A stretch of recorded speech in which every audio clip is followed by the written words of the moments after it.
Protection of child from sexual offences, அதாவது POCSO. POCSO வழக்கு பற்றி நம்ம நிறைய கேள்விப்பட்டிருப்போம். சமீப காலமாக அது பற்றின நிறைய விஷயங்களை நம்ம டிவிலையும் பேப்பர்லையும் பார்த்துருப்போம். போக்சோ வழக்குன்னா என்ன? எல்லாருக்கும் தெரிஞ்ச மாதிரி ஆண் குழந்தையோ பெண் குழந்தையோ 18 வயசுக்கு கீழே உள்ள ஒரு குழந்தைக்கு பாலியல் ரீதியாக துன்புறுத்தல்கள் அளிக்கப்பட்டால் இந்த போக்சோ வழக்கு பாயும். இந்த போக்சோ வழக்கினுடைய சிறப்பு என்ன அப்படின்னு பார்த்தீங்கன்னா, 30 நாளைக்குள்ள அந்த பாதிக்கப்பட்ட குழந்தைகளிடத்திலிருந்து சாட்சியம் பெறப்படும். 1 வருடத்திற்குள்ளாக இந்த வழக்கு முடித்து வைக்கப்படும்.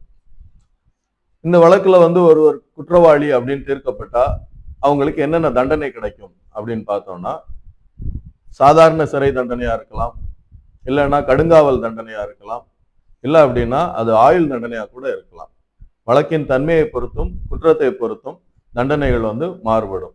ஆனா பெண் குழந்தைகளோ ஆண் குழந்தைகளோ 18 வயசுக்கு கீழே இருக்கிற குழந்தைகளை பாலியல் துன்புறுத்தல்ல இருந்து காப்பாற்றும் விதமா அரசாங்கம் இந்த சட்டத்தை இயற்றியிருக்காங்க.